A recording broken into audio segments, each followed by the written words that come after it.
Oludije fúnpò gómìnà mìíràn tún ti jáde nínú ẹgbẹ́ òṣèlú Accord lọ́sùn.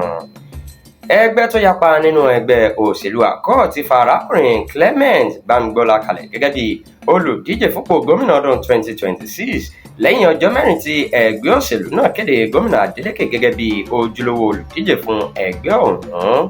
Ẹ ó rántí pé láìpẹ́ yìí ni gómìnà Adeleke darapọ̀ mọ́ ẹgbẹ́ Accord tí wọ́n kéde rẹ̀ gẹ́gẹ́ bí olùdíje lábẹ́ àsíá ẹgbẹ́ Accord. Àmọ́ ṣá, igun ẹgbẹ́ náà kan ti sọ pé kò sí ohun tó jọ bẹ́ẹ̀ rárá. Wọ́n ní kódà gan agbẹjọ́rò Maxwell Ngwedon kì í ṣe ojúlówó alága àpapọ̀ fún ẹgbẹ́ Accord. Èèyàn tó tó 300 tó wà káàkiri ìpínlẹ̀ Ọ̀ṣun ni wọ́n ti ṣàtìlẹ́yìn wọn fún Bámigbọ́lá nínú ìdìbò abẹ́lé tí wọ́n ṣe nílùú Òṣogbo ní Regina Suit pé kó gbé àsíá ẹgbẹ́ náà nínú ìdìbò gómìnà Ọ̀ṣun. Ìdìbò abẹ́lé ọ̀hún ni ọ̀nàrẹ́bù Olúfẹ́mi Ògúndáre jẹ́ alága rẹ̀ tí wọ́n sì kéde Bámigbọ́lá bí olùdíje fún ẹgbẹ́ náà nínú ìdìbò gómìnà ọdún 2026.